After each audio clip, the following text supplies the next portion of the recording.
إخواني الأعزاء، السلام عليكم ورحمة الله وبركاته. الحقيقة نشكركم جميعا على تلبيتكم الدعوة وحضوركم هذه الليلة، مشاركتنا في هذه الندوة، ندوة تحرير طاقات ذوي الاحتياجات الخاصة وتحطيم القيود. الحقيقة بس قبل ما نبدأ مع عندنا طبعا المحاضرين هالليلة، جيمي أندرو مشاركنا من بريطانيا بقدمه بعدين، وأيضا عندنا الخبير التربوي الأستاذ محمد عاشور. إذا تسمحوا لي بس بإيجاز، بحاول بس أستغل هذه الفرصة أنه نلقي الضوء بإيجاز، ما راح نطول عليكم، عن جمعية إرادة، وبعدها طبعا إن شاء الله راح نبتدي مع المحاضرة. معليش طبعا هي الجمعية الخيرية لذوي الاحتياجات الخاصة ولدت حديثا، يعني في شهر يناير 2008. البداية كانت قبل حوالي 6 سنوات، بداية متواضعة لمركز الجبيل لمتلازمة داون.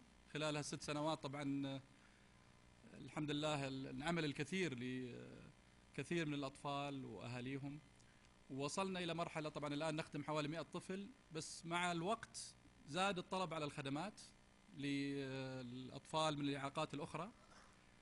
فطبعا عملنا احنا دراسة حقيقة للجبيل، وعملنا دراسة تغطي حتى العام 2020، واتضحت أن هناك حاجة للقيام بمراكز أيضا متخصصة. فبالتالي وجدنا أنه لابد من الحصول على ترخيص لجمعية. كنا طول هذا الوقت طبعا نعمل تحت مظلة جمعية الجبيل الخيرية، اللي حقيقة كانوا مشكورين لدعمنا خلال هذه الفترة، لكن مع التوسع كان لابد من الحصول على ترخيص مستقل، والحمد لله حصلنا عليه. الحقيقة كان في دعم كبير، طبعا بداية من حقيقة سمو الأمير السعود الله يحفظه، وأيضا من الإخوان في الهيئة الملكية وجميع المسؤولين أيضا ساندونا في هذا الموضوع. طيب، طبعا الجمعية زي ما ذكرنا تأسست في يناير من السنة هذه. طبعا زي ما ذكرنا كان في هناك دراسة انعملت خلال هذه الفترة، نسميها الخطة الاستراتيجية الشاملة لمواجهة الإعاقة. طبعا الهدف منها أنه بيكون في مراكز متخصصة لجميع فئات الإعاقة، وإن شاء الله ما يكون في حاجة لها، لكن للأسف الحاجة موجودة، فبالتالي لابد أن نتعامل معها.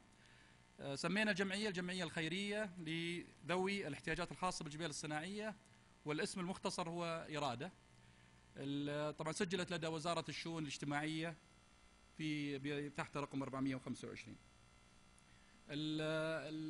الجمعية لها مجلس إدارة، يرأس المجلس الدكتور جاسم محمد الأنصاري، عضو مجلس الشورى، ومحدثكم نائب رئيس مجلس الإدارة، والأستاذ فهد عبد الله الزامل، طبعا هو عضوية الإخوان، الأستاذ فهد الزامل عضو مجموعة الزامل، والأستاذ أحمد الخنيني رئيس مجموعة الخنيني، والأستاذ عبد الرحمن بن فهد الجبر رئيس شركة أزميل للمقاولات، والأستاذ رياض السعد رئيس شركة الجبر تالكي، والأستاذ فهد بن عبد الرحمن المسحل مدير عام المالية في الشركة المتقدمة. الأهداف الجمعية أيضا على عجالة، إن شاء الله ما راح أطول. طبعا تهدف الجمعية لتلبية احتياجات المجتمع في مجال رعاية وتعليم وتأهيل ذوي الاحتياجات الخاصة بالجبيل، عن طريق تقديم منظومة من البرامج والخدمات التأهيلية والتعليمية والاجتماعية والصحية الشاملة لجميع فئات ذوي الاحتياجات الخاصة من خلال مراكز متخصصة لجميع الفئات. أيضا تقديم البرامج والخدمات المتخصصة الشاملة لذوي الاحتياجات الخاصة لجميع الفئات العمرية بهدف تمكينهم من الاندماج الكامل في المجتمع، ونشر الوعي حول الإعاقة بين أفراد المجتمع، وتثقيف وتدريب أفراد الأسرة على كيفية التعامل الأمثل مع ذوي الاحتياجات الخاصة، وتبني المشاريع التي تساهم في تحقيق ذاتهم واندماجهم في المجتمع. وأيضا تأسيس قاعدة بيانات، أعتقد هذه في غاية الأهمية على أساس تساعدنا أيضا في خططنا المستقبلية. تأسيس قاعدة بيانات ومعلومات وإحصائيات عن حالات الإعاقة في الجبيل، لتساهم في وضع الخطط والتوجهات التي تساهم في تطوير الخدمات التأهيلية والصحية والتعليمية الخاصة لذوي الاحتياجات الخاصة. وأيضا طبعا المشاركة في تنسيق الجهود، وأيضا تشجيع دعم الدراسات والبحوث المتعلقة بذوي الاحتياجات الخاصة، وتأهيل أيضا. هذا أعتقد في غاية الأهمية، أنه إن شاء الله أنه يكون طبعا الاهتمام طبعا من بداية الولادة حتى يكبر الطفل. وأيضا نتمنى إن شاء الله أنه أيضا نكون مع هذا الابن والابنة حتى يصلوا إلى مرحلة الاعتماد على ذاتهم، وأيضا البحث عن عمل بحيث أنه أيضا يكون يعيشون عزيزين مكرمين في المجتمع. فهذا أيضا إن شاء الله بتكون من ضمن أهدافنا. ويعني حقيقة لابد نذكر هذا الناحية اللي هي الصعوبة في الحصول على الكوادر المؤهلة، فنتمنى أيضا إن شاء الله راح نساهم في تدريب الكوادر البشرية المؤهلة، ونتمنى إن شاء الله أن نرى قريبا أيضا في الكليات البنات أيضا هذا التخصص موجود في الجبيل. هناك الحقيقة بعض المشاريع للجمعية. طبعا زي ما ذكرت مركز الجبيل المتلازمة الداون صار له حوالي 6 سنوات، يخدم حوالي 100 طفل. التركيز على المتلازمة الداون لكن أيضا يخدم فئات أخرى، حتى إن شاء الله البدء في مراكز متخصصة أخرى. طبعا المبنى بدأنا بمبنى متواضع، عمل له توسعة في خلال فترة في عام 2006، ومرة أخرى الحقيقة لا يمكن أنه يعني لابد لا ننسى يعني سمو الأمير سعود اللي دائما كان يدعمنا. في البداية طبعا أعطانا الأرض المجاورة وتم بنائها من قبل الهيئة الملكية اللي هي توسعة المباني، وأيضا طبعا المبالغ الكبيرة التي أيضا تم دفعها من قبل شخصيا ومن قبل الهيئة الملكية، فله مننا ومن للجميع حقيقة اللي دعمونا كل الشكر والتقدير. هناك عدة برامج، أنا الحقيقة ما راح أدخل في تفاصيل. في عندنا موقع عن طريق الإنترنت، طبعا ممكن نذكره بعدين، واللي ممكن أنكم أيضا تحصلون على معلومات كاملة عن مركزنا. هناك مشروع زي ما ذكرت لكم أن الفكرة أنه أيضا راح نبتدي في مشاريع أو مراكز متخصصة أخرى، فحصلنا على مبنى حديثا أيضا، المبنى منتهي وجاهز إن شاء الله. نتمنى إن شاء الله في خلال بداية السنة الدراسية الحالية الجديدة أنه يتم افتتاح هذا المشروع. الفكرة أنه يكون فيه 3 مراكز في هذا المبنى. من دراستنا طبعا الحاجة الماسة الآن للأطفال اللي من ذوي إعاقة التوحد، فراح يكون إن شاء الله فيه مركز متخصص للتوحد، وأيضا للتدخل المبكر، وأيضا للتأخر النمائي. فهي بتكون 3 مراكز جديدة، ونتمنى إن شاء الله أن الله سبحانه وتعالى يوفقنا أنه نفتتح هذه المراكز قريبا. طبعا الحمد لله إلى الآن يعني الأمور كانت من ناحية التمويل كانت الحمد لله ماشية بطريقة جيدة، لكن مع التوسع كان لابد من أيضا الحصول على موارد أخرى لتغطية الميزانية التشغيلية. فالتبرعات زي ما أنتم عارفين طبعا في صعوبة في الحصول على التبرعات باستمرار، فكانت الفكرة أن يكون هناك مشروع وقف خيري بيكون فيه إيراد ثابت ويغطي الميزانية التشغيلية، إلى جانب طبعا على فكرة كل الأطفال يتم خدمتهم، يعني سواء اللي عنده أهاليهم عندهم القدرة للدفع أو لا، فهو الفكرة خدمة جميع الأطفال. فطبعا عن طريق المشروع الوقف الخيري إن شاء الله راح يساعدنا زي ما ذكرت في تغطية الميزانية التشغيلية وأيضا للتوسع. فحصلنا حقيقة، وهذا أيضا نشكر الإخوان في الهيئة الملكية، على أرض مميزة في وسط المدينة التجاري 3000 متر مربع. انتهت المخططات التفصيلية، شركة زهير فايز حقيقة المشكورين قدموا لنا الدعم في تنفيذ هذه المخططات، وأيضا راح يشرفون على المشروع. وأيضا طبعا لا زلنا نجمع التبرعات لهذا المشروع، الحمد لله توصلنا إلى يعني نسبة طيبة إلى الآن، وراح نبتدأ إن شاء الله قريبا. يعني احنا جاهزين الآن لطرح هذا المشروع للمقاولين خلال هذا الشهر، فنتمنى إن شاء الله أنه نشوف بداية هذا المشروع قريبا. الحقيقة احنا سعيدين جدا في موافقة صاحب السمو الملكي الأمير محمد بن فهد بن عبد العزيز بمشاركتنا، فرحتنا بكرة بافتتاح أو إشهار جمعية إرادة. فبيكون الحفل بكرة بعد المغرب، والحقيقة زي ما ذكرت بيكون طبعا هو الهدف منه إشهار الجمعية وأيضا تدشين مشروع الوقف الخيري. أنا ما راح أدخل معاكم في الخطط المستقبلية ولا بتروح الليلة كلها، طبعا احنا بدأنا الآن متأخرين. اللي زي ما ذكرت لكم إن شاء الله بيكون لنا لقاء آخر ممكن نشرح لكم عن خططنا المستقبلية. مرة أخرى الحقيقة أنا شاكر لكم حضوركم، وطبعا احنا سعيدين الحقيقة بوجود زي ما ذكرنا جيمي أندرو. أنا الحقيقة ما أبغى أقدم جيمي أندرو الآن، أبغى هو يقدم نفسه، لأنه يوم إحنا عملنا الاسم إرادة واخترنا اسم إرادة لجمعيتنا، وجدنا أنه هو أحسن مثال ممكن يمثل قوة الإرادة. فأنا بترك هذا الموضوع له بحيث أنه يشرح لنا هذا الموضوع، وبعد محاضرته إن شاء الله أيضا راح نستمتع بمحاضرة من الأستاذ محمد عاشور. بس الآن راح نبتدئ مع جيمي، فحياكم الله مرة ثانية. So, Jimmy. Okay, good evening. Inahata Sharafum Avim Anakum Bainakum. It is a real great pleasure for me to be here this evening to speak to you at the great launch of this association. What I would like to do this evening, if you'll allow me, is to tell you a little bit about my story. And by doing so, hopefully I can show you why I've come to believe that whatever it is you want to achieve in your life, whatever your hopes and goals and dreams and ambitions are, whatever the challenges that you face in your life, that nothing is too great to take on, that no challenge is too great. And if you really set your mind to it, absolutely anything is possible. Up until 9 years ago, I was a completely ordinary person. There was nothing unusual about me whatsoever. I was an ordinary person living and working in Edinburgh, Scotland, where I'm from, with absolutely no idea what was about to happen to me.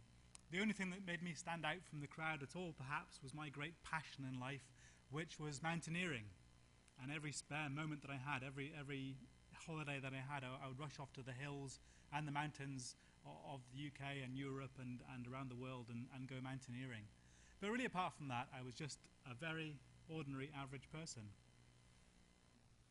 This was one of my best friends. He was also called Jamie Fisher, and he was also an ordinary person. He was, as it happens, one of the UK's real rising stars of the mountaineering scene, and was just starting to make his mark as a truly outstanding, world-class mountaineer when all this happened. But he also had absolutely no idea what was about to happen to the pair of us.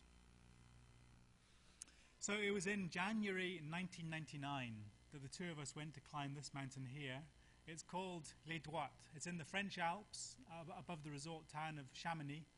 And it's a big mountain at 4,000 meters. It's a big mountain. And more importantly than that, its north face, pictured here, is one of the great mountain faces of the European Alps, rising 1,000 meters of near vertical ascent from the glacier right up to the mountain summit at the top.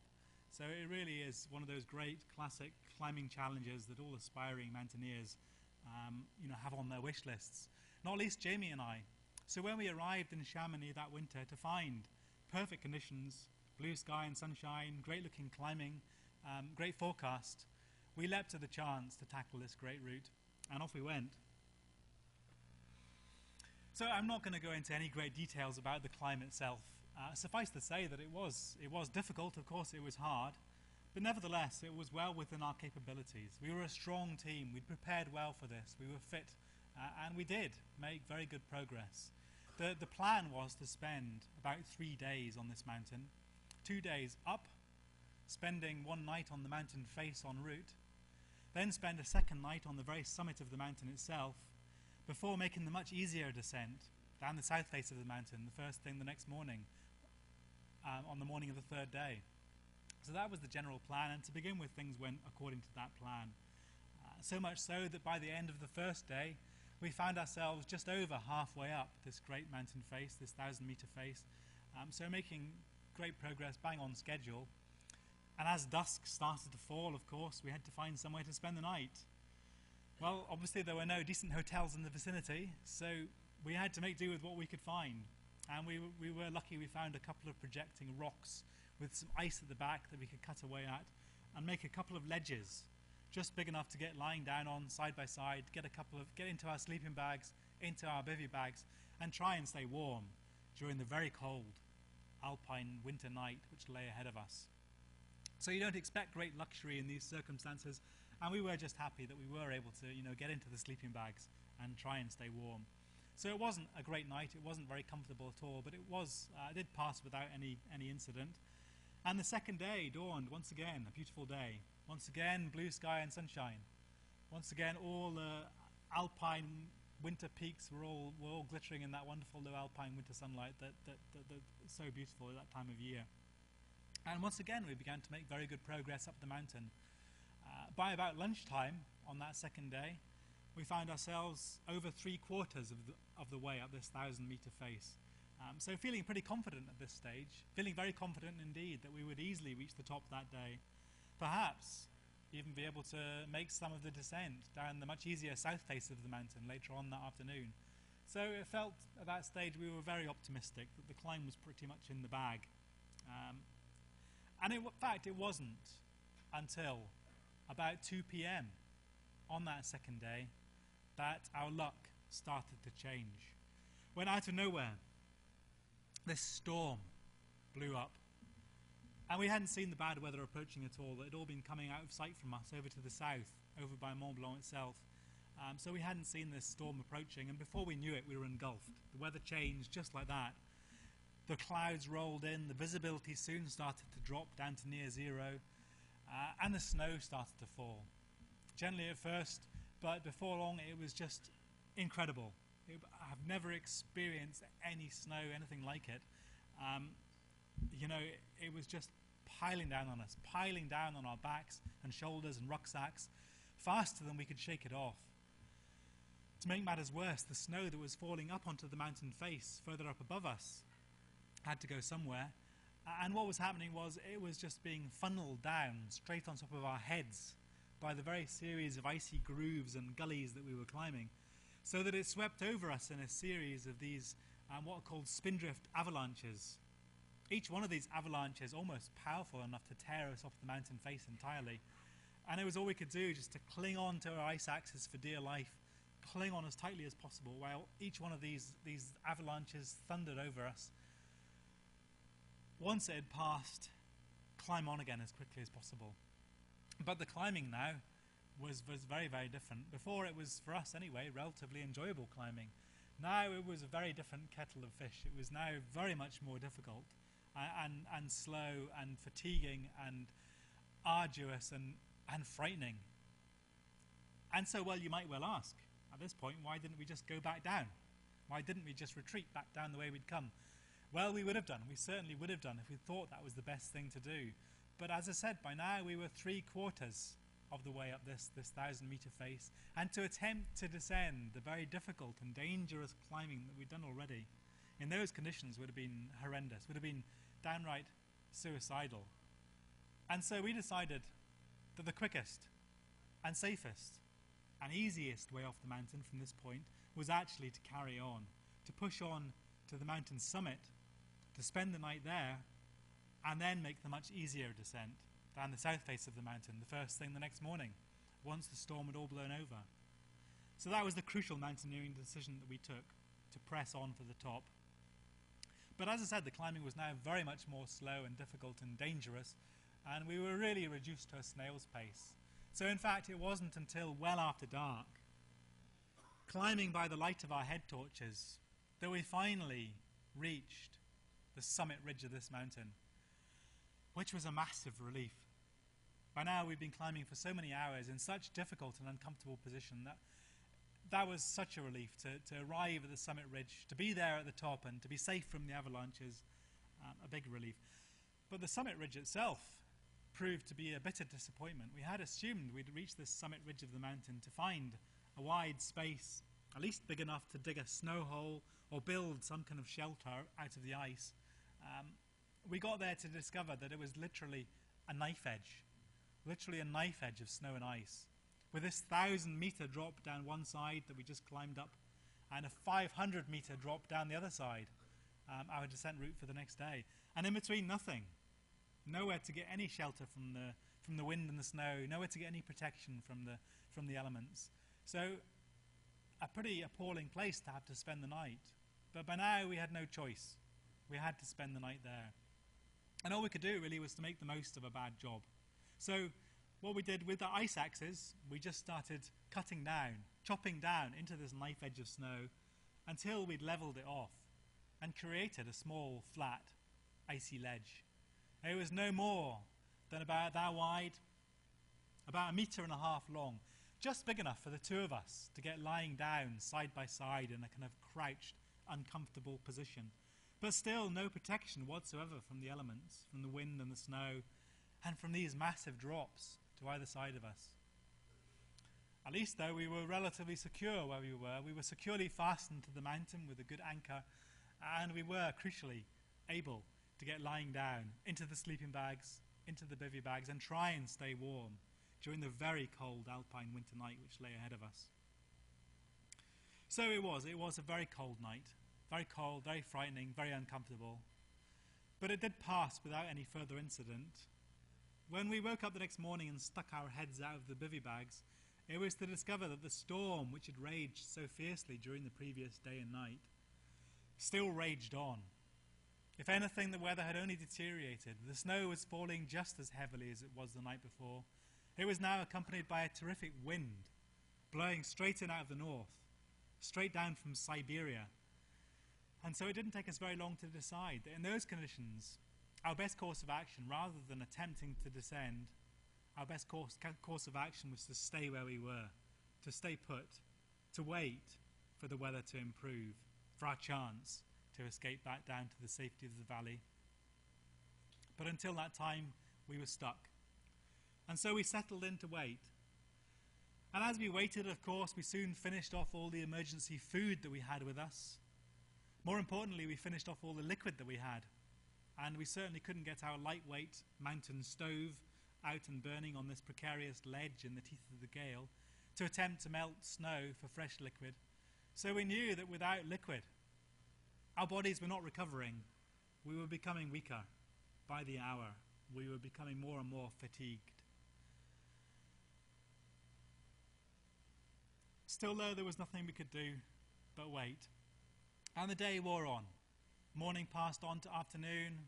Afternoon passed on to evening.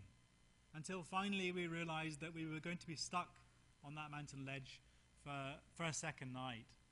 Once again, a grim prospect. Once again, though, there was nothing we could do. And at this point, I'm going to cut a long story very short, simply to say that we waited and waited and waited for the weather to improve, for this storm to blow over, for our chance to escape back down to the safety of the valley. But in the end, we ended up trapped on that tiny little icy ledge at the very summit of that 4,000-meter peak, at the full mercy of the elements, for a total of 5 days and 5 nights, literally pinned to the spot. We were doing a great job at surviving. As I said, we were strong. We were a strong team. We coped together very well. And we did what we could to keep each other going, to keep each other's morale boosted. But still, we knew that time was running out and that we needed to get off this mountain soon. And as the days wore on, more and more we began to pin our hopes, less on the chances of getting out of there ourselves, and more on the hope of a rescue. Well, the rescue services down in the valley, meanwhile, they knew exactly where we were, but until there was a break in the weather, they too could do nothing. And in fact, it wasn't until the afternoon of the 4th day, when there was finally a brief break in the clouds, that they had their first chance to attempt a rescue. Well, Jamie and I, sitting up there on the mountain summit, when we saw the clouds part and we saw blue sky for the first time in days, our hearts leapt. And sure enough, it was only about 15 minutes later, we spotted the helicopter. And the helicopter spotted us. And at that point, we thought we were rescued. We were celebrating. We thought that was it. We'd be down in the valley that afternoon for hot baths, hot meals, warm beds, all the rest of it. But the rescue services, meanwhile, were having a terrible job of it. They could barely fly their helicopter in those conditions. The winds were so powerful. And to make matters worse, this great face, the mountain face that we just climbed, this 1,000-meter wall of snow and ice, was creating massive updrafts. So that every time the helicopter tried to approach, it just got caught in these updrafts and beaten back. And to make matters worse, the very place that we'd chosen to stop on the summit ridge was this small dip or notch. We tried to get some shelter there, but it was just acting like a wind tunnel, making the problem even worse. And it was completely hair-raising to watch as this poor man on the end of the helicopter's winch line was being swung about all over the place. At any moment looked like it could be dashed against the rocks either side. But time and time again the helicopter tried to bring him in. Time and time again it just got caught in these updrafts and thrown up in the air, spat out of the brush, out of this notch that we were trapped in, and beaten back. In the end, though, they got the guy to within about 5 meters of where we were, so we could literally see his face.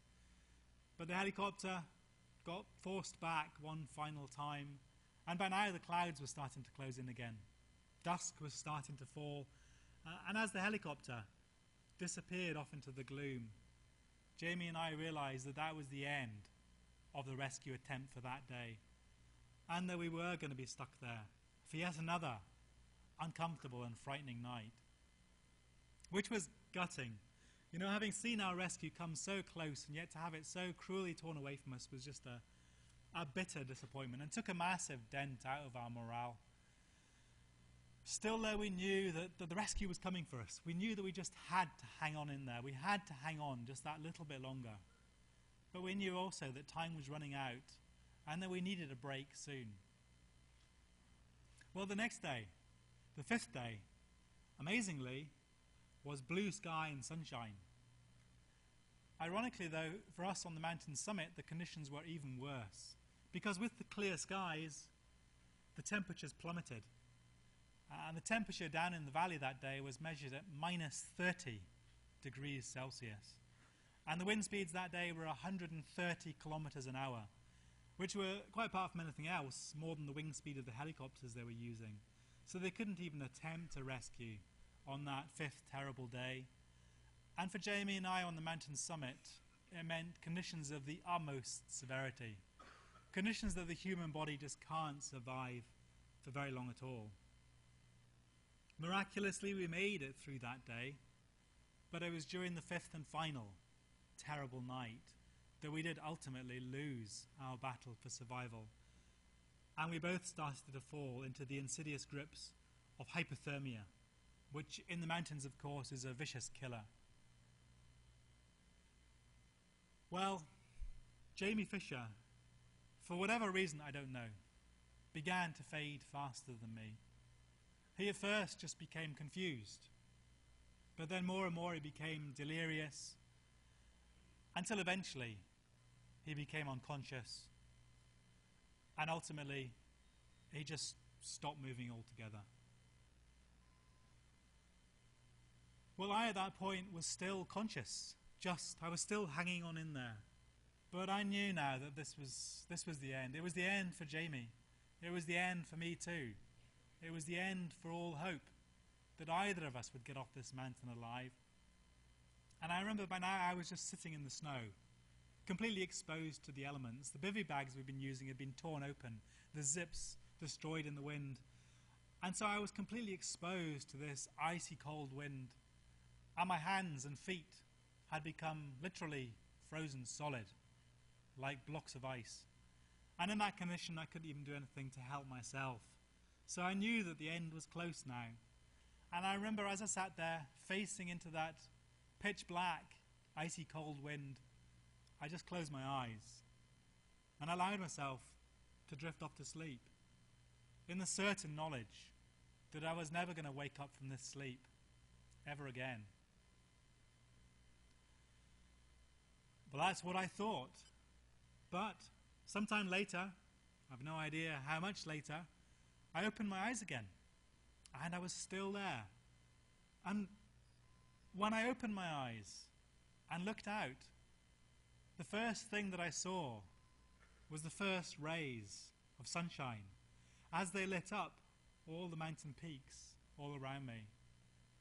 And as I sat there and watched each one of these mountain summits just catching fire like a candle, I realized that I'd made it through the night. I'd made it through to the dawn, and that there was still a spark of hope that I might get out of there alive. And sure enough, it seemed like only moments later I heard that unmistakable deep thud, thud, thud, thud, thud of the helicopter as it approached. And this time I knew that somehow they were going to get me out of there. Somehow they were going to rescue me. Still, though, they had a terrible job of it.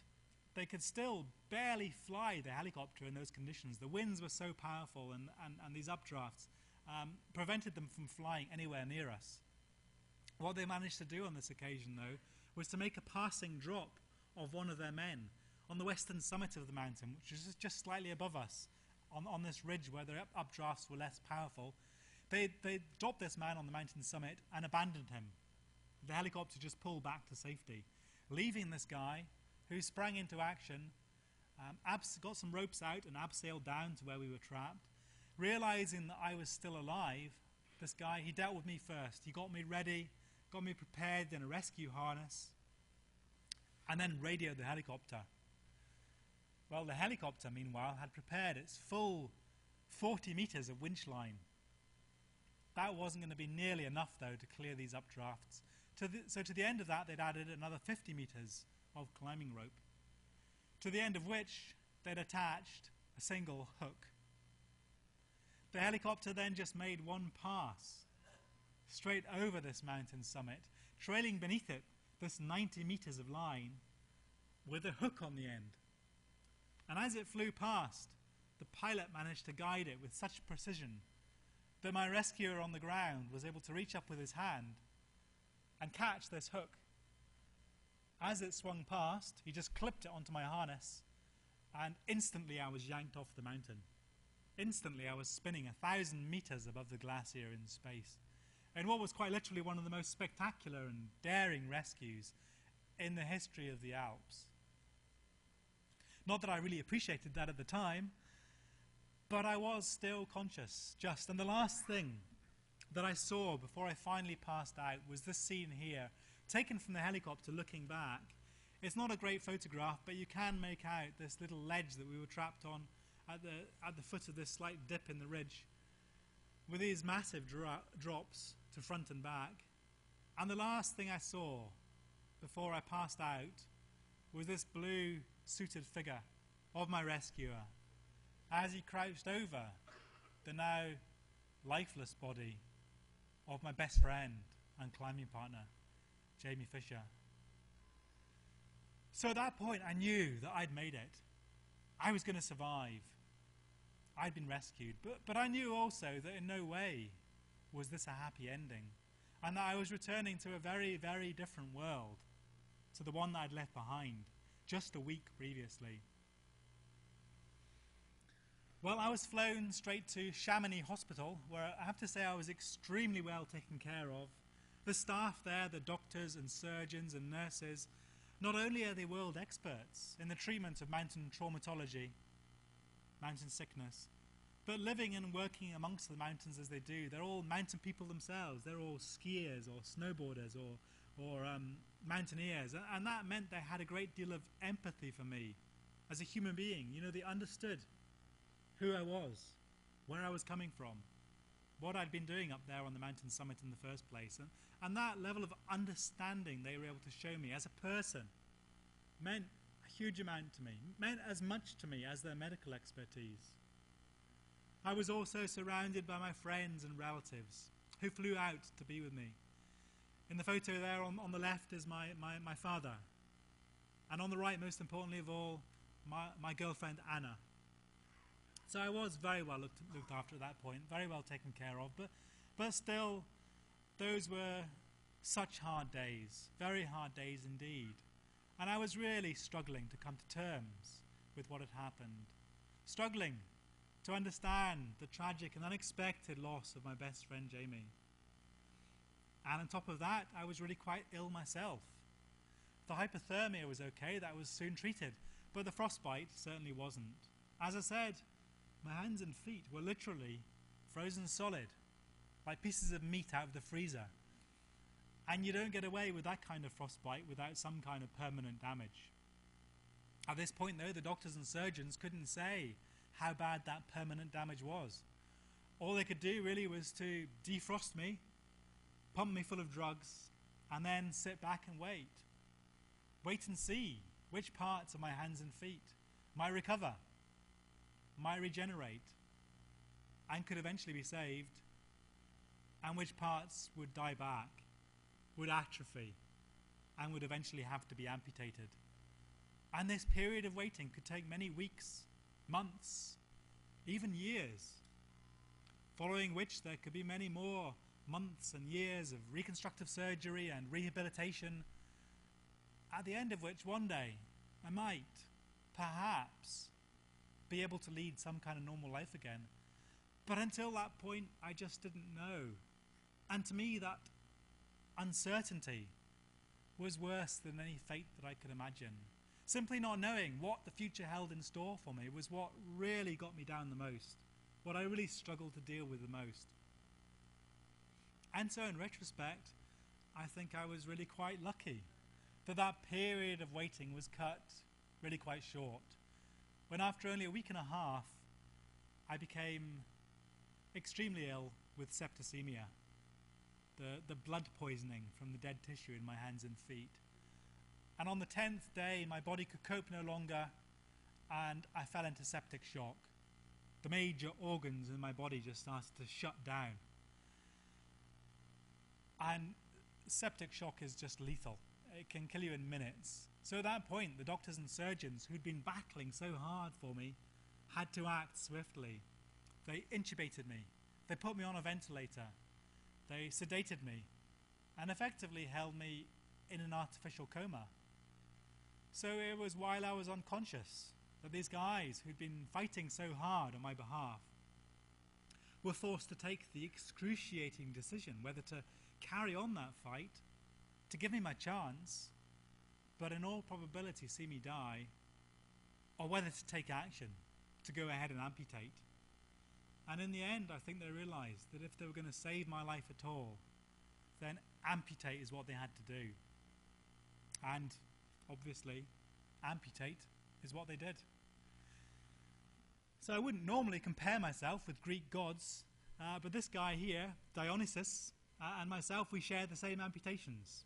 2 below elbow amputations and 2 below knee amputations. So effectively, I lost my hands and my feet. And that was that. That was it. I was to wake up from those operations, to look down my hospital bed and see that where my hands and feet had been were now only neatly bandaged stumps. And to say that I wasn't prepared for this shock would be a vast understatement. I mean, nothing could have prepared me for this, for the dawning realization that I was facing the rest of my life without hands and feet. I just couldn't believe that this was real.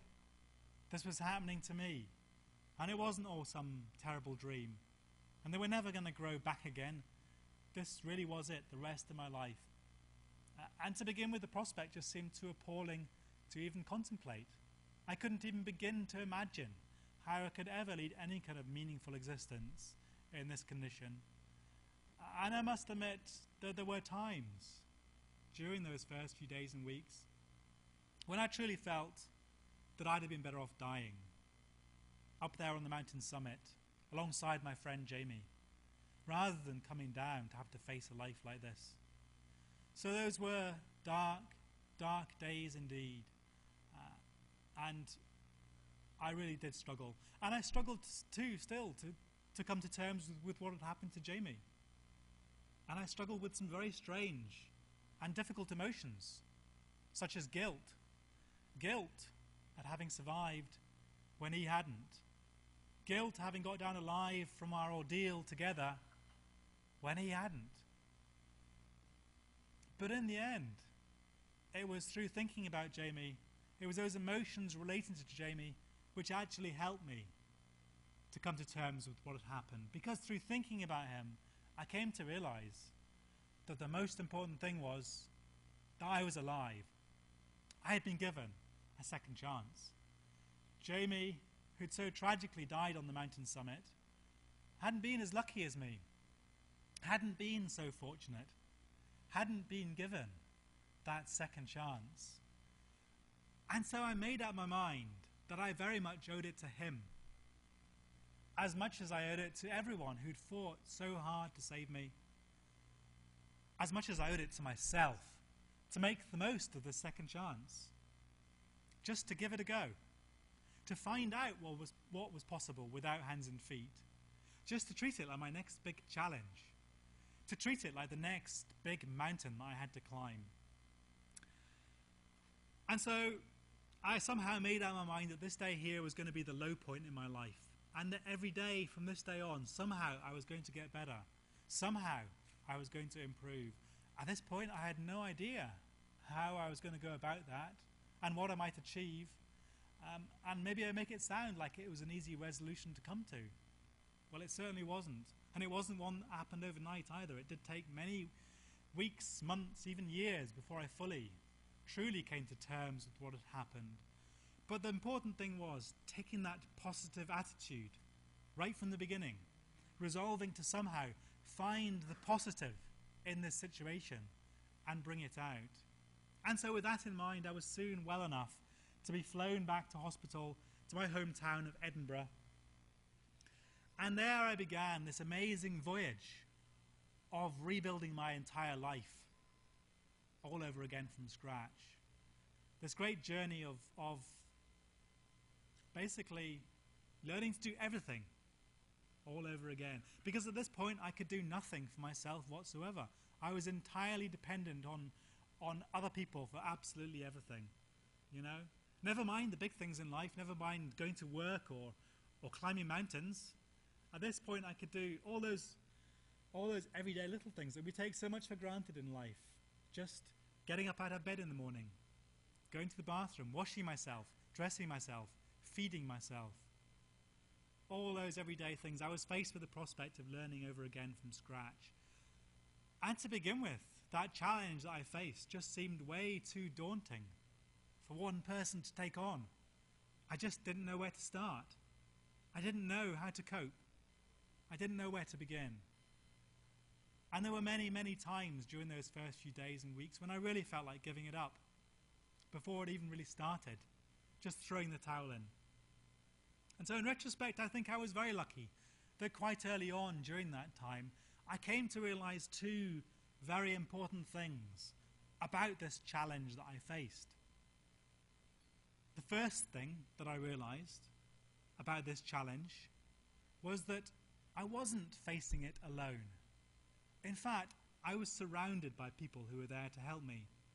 There was the professional staff, the doctors and surgeons and nurses, the physiotherapists, occupational therapists, prosthetists, all these people who were there for me, 24 hours a day should I need them. They were all up for the challenge. Then there was my friends and family, my girlfriend Anna, who were also round my bedside daily, who were also up for the challenge. And when I realized just how many people there were whose help and support and encouragement and advice I could draw on, the challenge that I faced didn't seem quite so daunting after all. I just had to learn to swallow my pride and accept that help.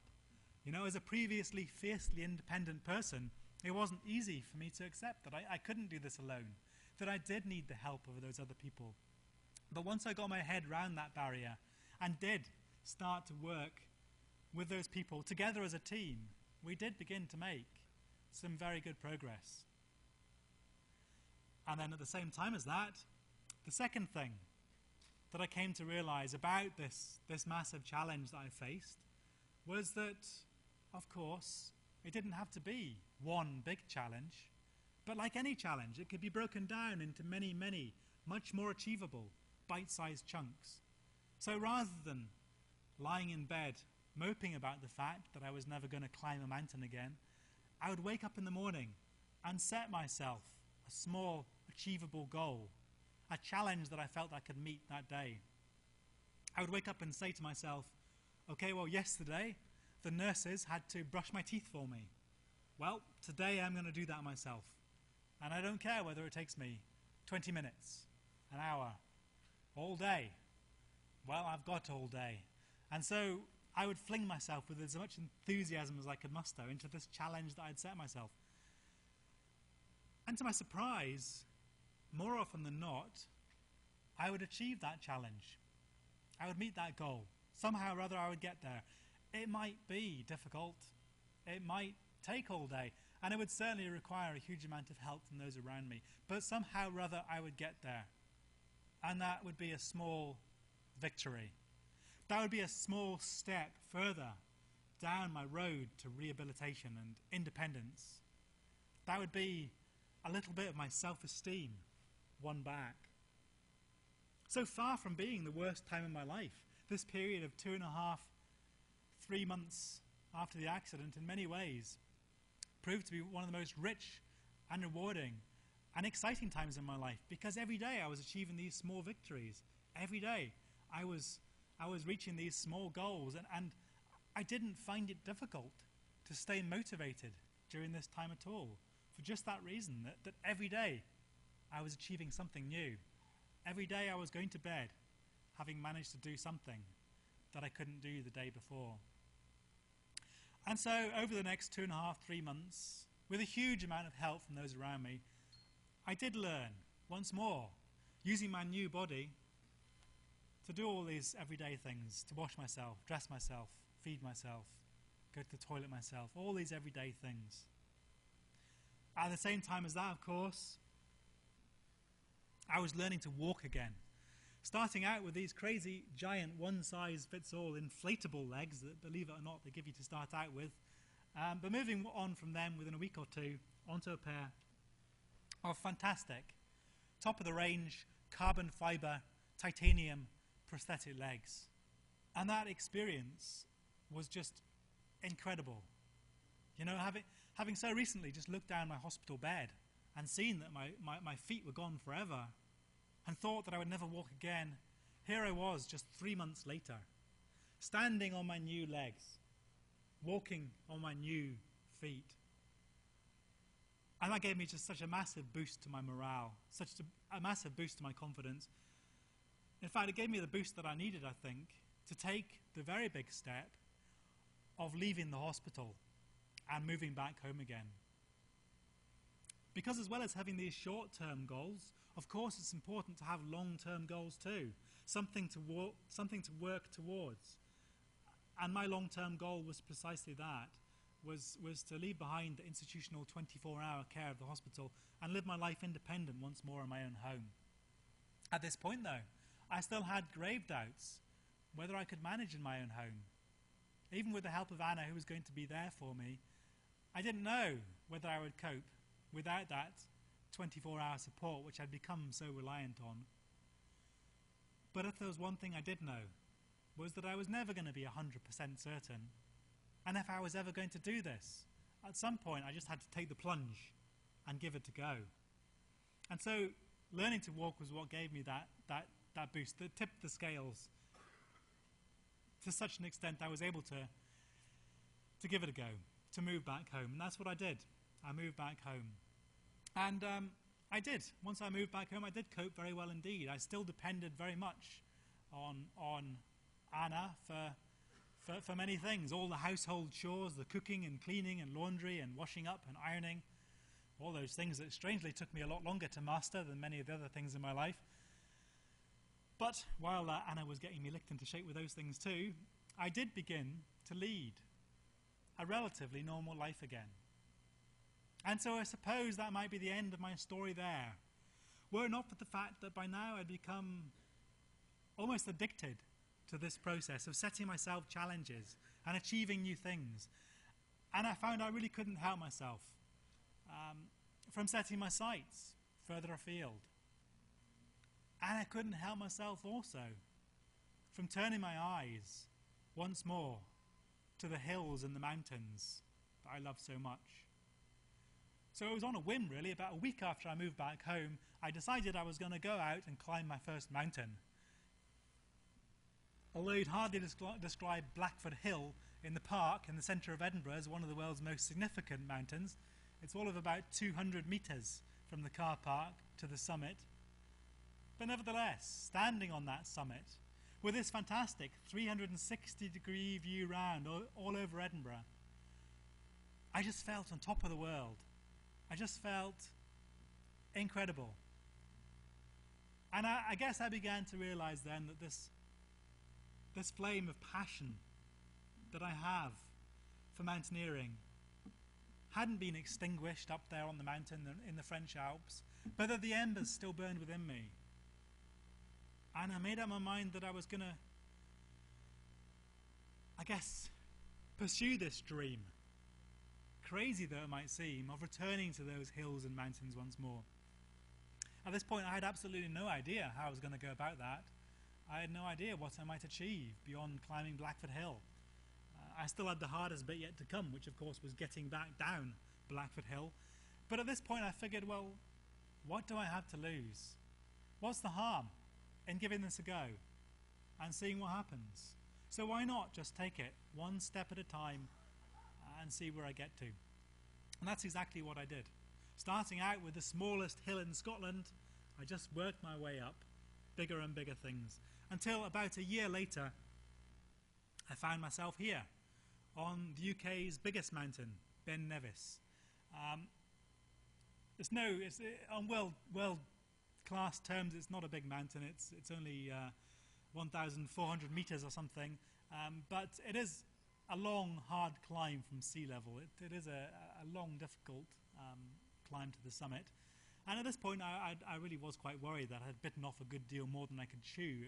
It was well over twice what I'd managed in any of my training climbs. So I had big doubts whether I'd make it to the top at this point, and even bigger doubts whether I'd make it all the way back down again.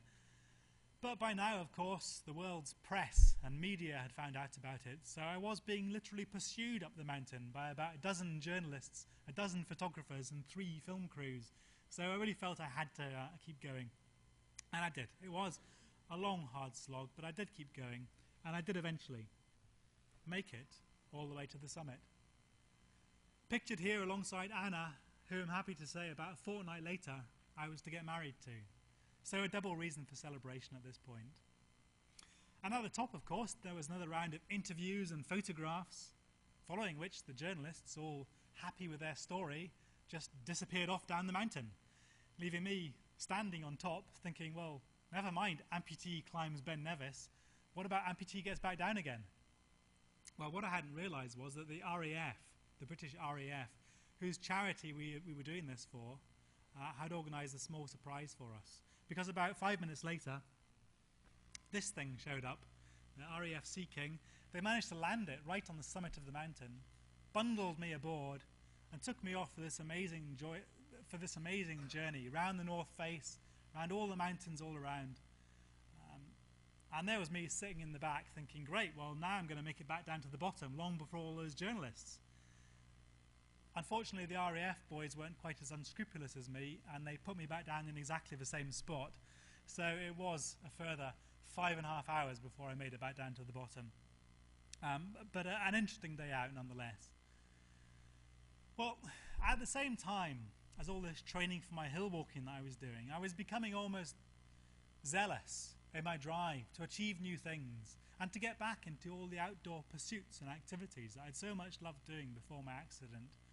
So I really started to take the attitude that whatever it was my friends and relatives were doing, I would just go along with them and give it a go and see what happened. So I've got a few examples of some of the things that I got up to in the next year or so here. Starting out with paragliding, which I can assure you was a once and once only in a lifetime experience. Very thrilling, but I quickly realized that I much prefer to have my artificial legs at least in contact with something solid. Much more sensible to me seemed the idea of cross-country skiing. Now, I've always been a keen skier, mainly downhill skiing down the side of mountains, but I was certain I would never manage that again. But I did start to think that I might be strong enough to manage some flat or gently undulating cross-country skiing. And as with all these things, I would just spend ages planning it, ages turning over and over in my head all the difficulties I faced, designing specialized pieces of equipment and pondering the difficulties and the barriers that lay between me and my goal. But often it seemed that the more I thought about a problem, the more I thought about those difficulties, the more those difficulties in my head would grow and grow, until eventually I would start to think that maybe it was too difficult. Maybe it was all impossible. And I would seriously think about calling the whole thing off before it even really started. But if in the cold light of day I just cast aside those reservations, just went ahead and gave it a go, always, always, always I found that those difficulties I imagined in my head would just evaporate in front of me. And I'd never been there in the first place. And of course there would be difficulties along the road, but they would seldom be the difficulties I'd anticipated. So it always paid off to give something a go before ruling it out as too difficult, or dare I say it, impossible. And cross-country skiing was a good example of this. Having spent so many weeks pondering it and thinking about the difficulties, in the end it was simply a case of pulling on a pair of ski boots, clipping on some skis, and going skiing. And off I went. Simple as that. It worked absolutely fine. Well, very pleased with that success, I thought I'll give snowboarding a go. And once again, I just clipped a snowboard on my feet and went snowboarding. And once again, it worked absolutely fine. In fact, on this occasion, I didn't even bother wearing any boots, because I figured, well, I'm not going to get cold feet, so why do I need to bother wearing boots? Actually, I discovered later on that day another good reason for wearing boots is they give you a lot of support, and it was only after a whole day of falling over again and again I realized the importance of that. Fortunately for me, a broken ankle is nowhere nearly as painful as it is for other people, and a good deal easier to get fixed too. But it did mean crawling with my tail between my legs back to see my poor, long-suffering prosthetists. Not for the first time, I should add, and I'll mention a little more about them in a few moments. But anyway, encouraged by that success, I did eventually pluck up the courage to try something that I had thought was impossible without hands and feet, which was, of course, downhill skiing. I just had these terrible visions in my head of these two prosthetic legs on skis, heading off down the mountain in opposite directions. But once I actually gave it a go, of course, it was fine. And off I went. In fact, having had a few lessons, I like to think I'm actually a better skier now than I was before the accident. So I was really going from strength to strength here. Another activity that I've always loved doing is running, mainly long distance and mountain running, that kind of thing. But first things first, I started running on the track. I've already mentioned these wonderful titanium and prosthetic legs that I have, very high performance pieces of equipment. So I did feel obliged to try and put them through their paces. And within 6 months of the accident or so, I was strong enough to start running again. Very short distances at first, just 50 meters, 60 meters. But gradually I built it up, 100 meters, 150 meters, until eventually I made it all the way around the track. At which point I had a really great idea and went and signed myself up for the London Marathon. So here I am, a year later, still thinking, wow, what a great idea this is, setting off on the London Marathon. But it's amazing how a big event, a big occasion can inspire you to achieve more than you possibly felt you could, can really motivate you to bring out the most in you. And this was one of those occasions for me. The crowds, the other runners, all the spectators, they all really motivated me to keep going through what was a very painful and grueling few hours. But I did keep going, and I did eventually make it all the way around the 26.2 miles of the course, the 40-odd kilometers. It wasn't the fastest marathon time ever.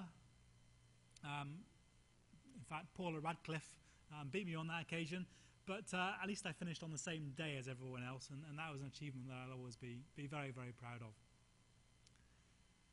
So that was running, but the one activity that was closest to my heart, that I dreamed about, but that I knew in my heart was impossible without hands and feet, was, of course, climbing, or rock climbing. Hands and feet are, after all, fairly fundamental to the whole idea of clinging to a vertical rock face and climbing upwards, so I was certain that I would never climb again. Certain that is until I actually went ahead and gave it a go. And to my astonishment, as much as to anyone else's, I found that I could invent new ways of clinging to that vertical rock face and climbing upwards. It was basically just the same process I was going through throughout my rehabilitation. It was simply a case of learning to make the most of what I have. Learning to make the most of the tools that I have available. Now, most people have a pair of hands at the end of their arms, which are a fantastically versatile set of tools. Well, I don't have the hands anymore, but I've still got these, my arms or my stumps, and they are very versatile too. You know, they bend and flex and rotate. They're strong, they've got good grip and good sensitivity, and I can do a lot with that. In fact, I do everything with that, and climbing proved no exception.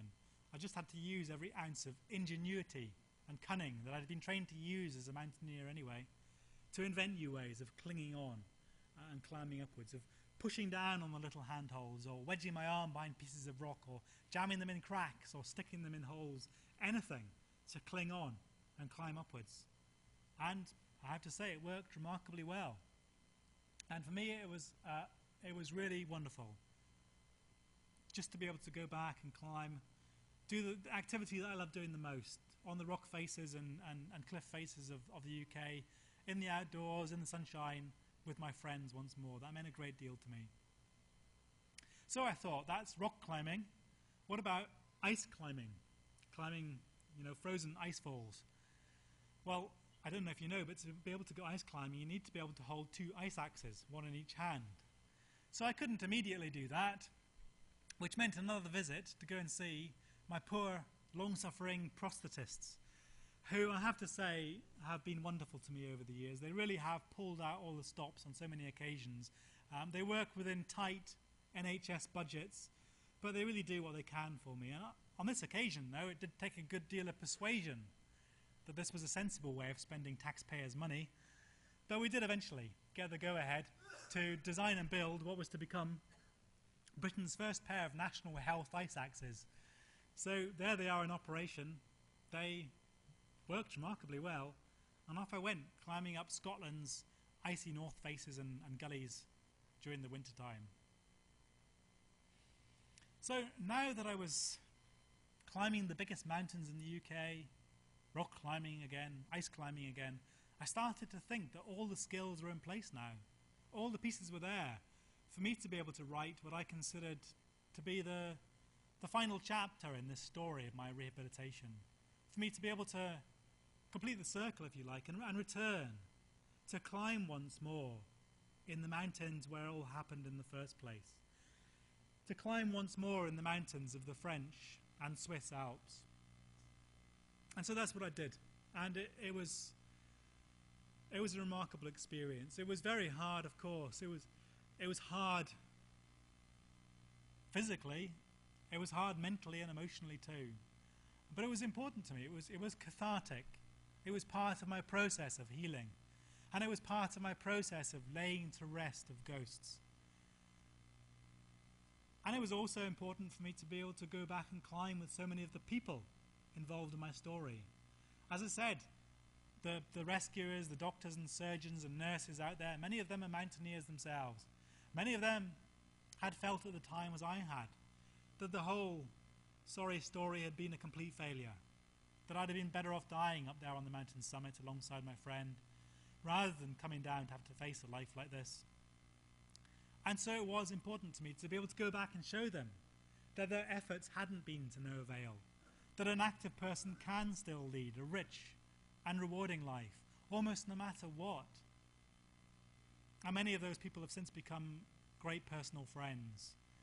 In the photograph there, in fact, is my doctor, Dr. Koshi, who's a great doctor, a great mountaineer, and now a great friend.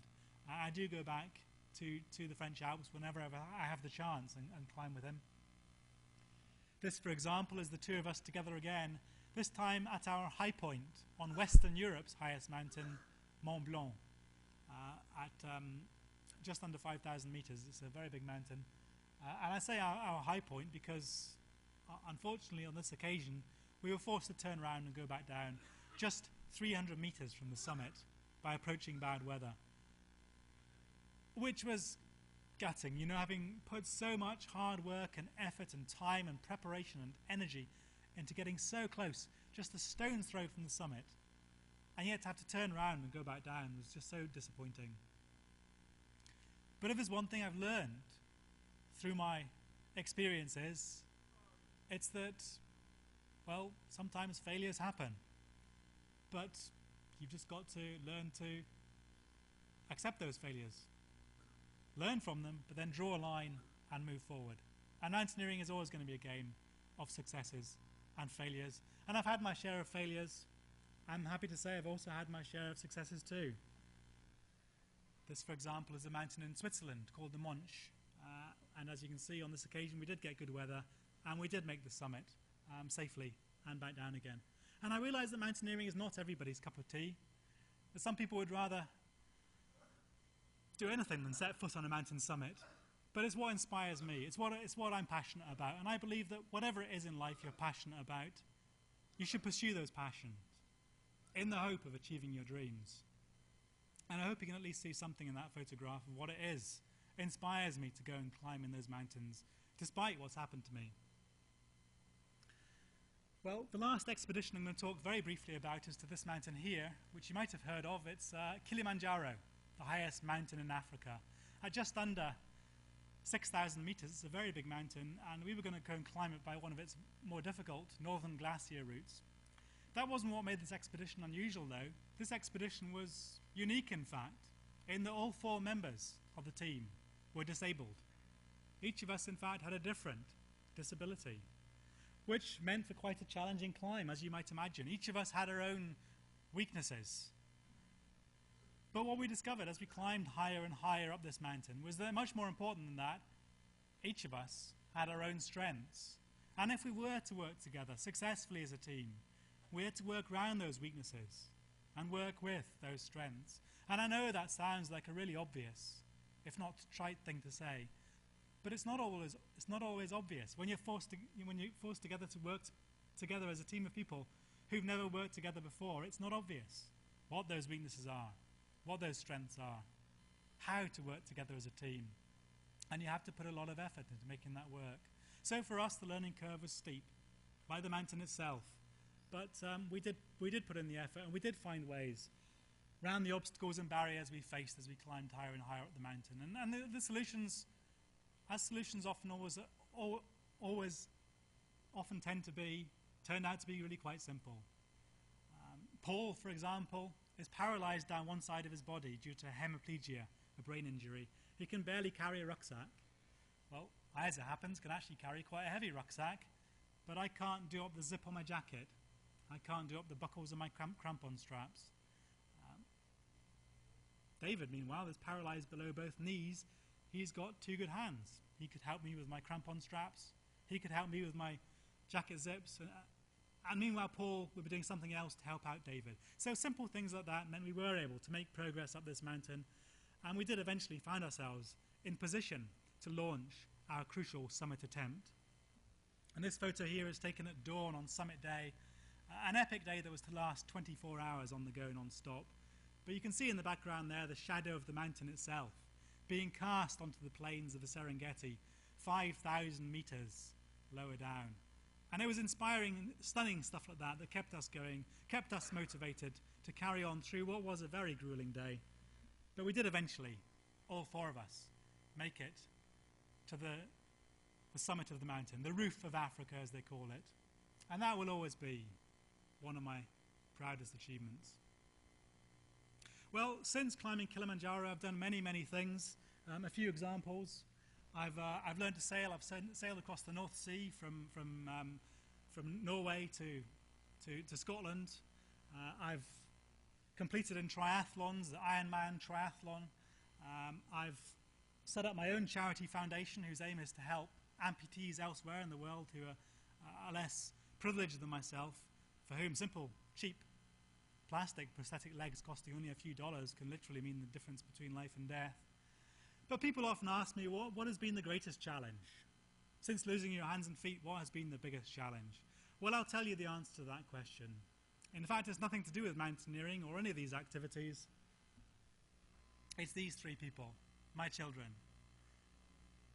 On the left is Iris, who had her 4th birthday last month. And on the right, my twins, It seems that nothing in my life can be entirely straightforward. The twins, Liam and Alex, who are a boy and a girl, and I'm very lucky to be blessed with them. And believe me, they're a huge challenge. I mean, climbing mountains without hands and feet just pales into insignificance compared to just bringing up 3 normal, healthy children, as I'm sure many of you will understand. Just please don't ask me about changing diapers with my teeth. The important thing is, their life goes on. And if I had died up there on the mountain, alongside my friend Jamie Fisher, as I'd wished during those early days following my accident, well, these guys would never have had the chance to go on and experience this incredible gift that we have called life. So to me now, it doesn't really matter what I can and can't do. It doesn't matter what my disability or my handicap is. I just feel privileged to have had the opportunity to go on and pass the mantle on to the next generation. And I think it's important that we keep these things in perspective. After all, the next generation is what it's all about. And I believe that the real drive behind Irada really follows through on that theme, and that's what Irada is all about also. So on that note, I'd like to thank you all very much for your patience, for listening to me this evening, and for inviting me out here in the first place. It's been a real great honor. Thank you very much indeed.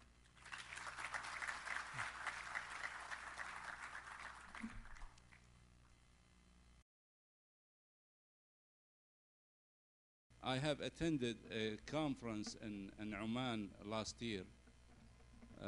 One of the companies over there, this was an HR conference, and I do, one of the companies and one of the largest companies over there in Oman is taking up the employment of the needy people, disabled people, and they are maybe taking some percentage of the total manpower over there, like 10%, and putting them to work, getting, I mean, James, you do things much better than probably most of us here, and I do appreciate that. That is wonderful.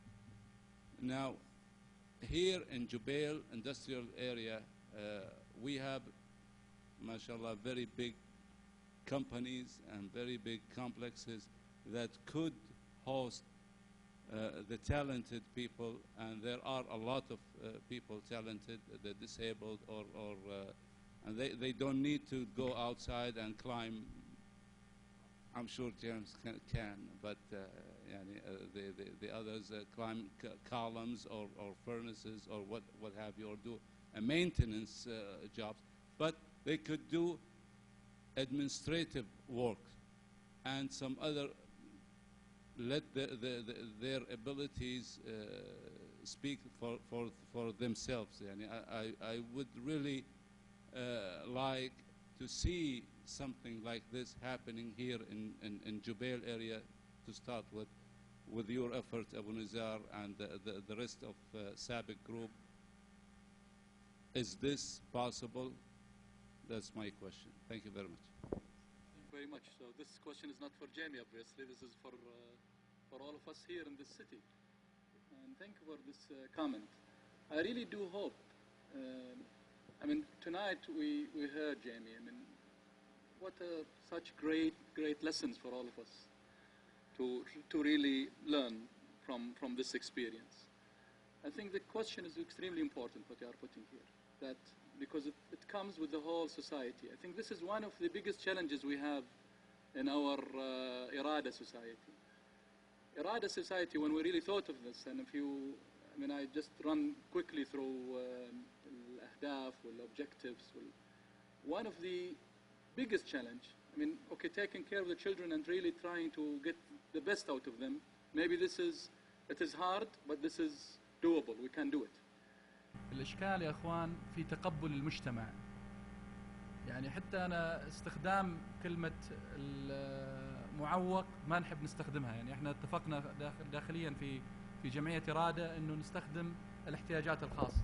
We don't want to use the word disabled. I think we have a very good example here where Jamie, and as you rightly mentioned, I'm sure very few people can do what Jamie is doing, and he doesn't have his hands and feet, and this is really amazing. So we don't want to use the word disabled, we don't want to use the word معوق. من الآن ورايح نبغى فعلا نعطي الأشخاص هذول الاحترام الكامل، لأن لهم حق كامل في الحياة. بس يعني لابد ان احنا طبعا كلنا نتعاون ونتكاتف كمجتمع. والله يا اخوان خلال ال6 سنوات اللي فاتت يعني تجربة بسيطة في مركز متلازمة داون، لا زلنا نعاني الكثير من تقبل المجتمع. إلى الآن للأسف يعني نظرة الشفقة أو نظرة العطف أو نظرة يجب أن تتغير. وإحنا يا إخوان ترى دين عظيم جدا، يعني إذا كان إحنا ما عملنا الشيء هذا كيف نقبل أن الآخرين يعني يعملون الشيء هذا بطريقة أفضل من عندنا؟ طبعا أنواع الإعاقة مختلفة إلى الآن، يعني أشياء تؤلم إذا وجدنا طبعا في كل مكان وكل مركز الآن نجد مواقف، مثلا هذا بس مثال بسيط، مواقف للمعوقين. والله ما عمري شفت الموقف فاضي، دائما للأسف يعني الكل مننا يعجز أنه يمشي له 4-5 خطوات ويترك ويحترم هذا الإنسان من الاحتياجات الخاصة اللي يحتاج أنه يكون يقف قرب هذا المبنى.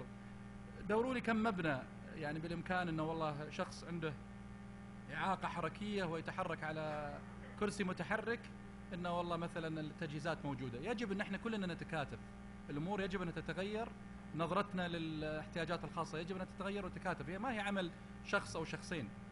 في مركزنا الحمد لله ترى المتطوعين والكثار يعني، وإحنا نتمنى أن يكون في تفاعل من المجتمع. ممكن احنا قصرنا من الناحية الإعلامية، لكن نتمنى إن شاء الله أن كله بمساعدتكم راح يزيد هذا الشيء، وشكرا جزيلا. بس إذا في سؤال للجيمي، لأن أعتقد إحنا تأخرنا على الأستاذ محمد عاشور وتأخرنا عليكم أيضا، ما نبغى نأخركم أكثر، فما أدري إذا في سؤال أخير وبعدين ننتقل إلى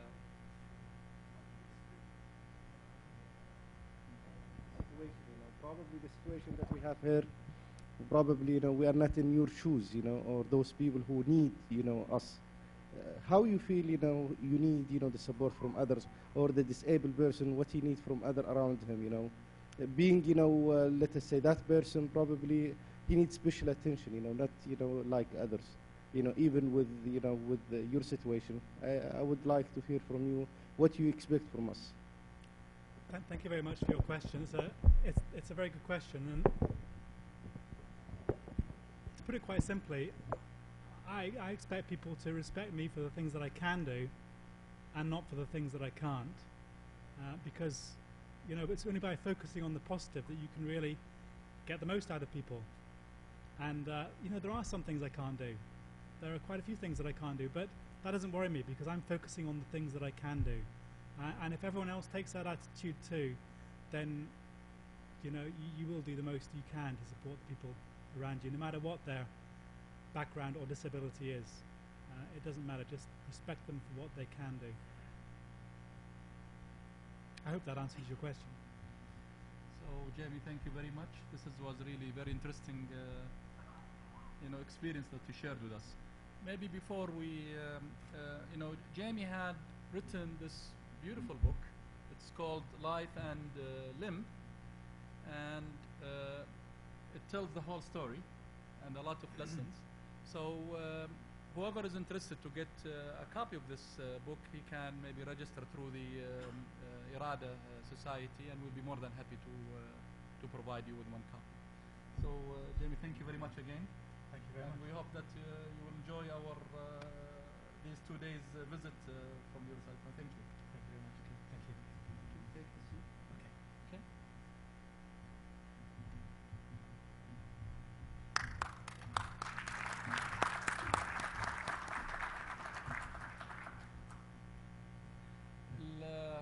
الحقيقة أنا بالنسبة للأستاذ محمد عاشور ما أبغى أقول لكم الكثير، لأنكم متأكد أن الجميع يعرف الأستاذ محمد من الخبراء التربويين اللي الحقيقة نشكره على أيضا موافقته وجيته هذه الليلة معنا. فتفضل أستاذ محمد، أنا ما راح أتكلم عنك الكثير، أبغى نستغل الوقت وكل دقيقة. شكرا. أرجوك المعذرة على التأخير مرة أخرى. شكرا. حياك الله.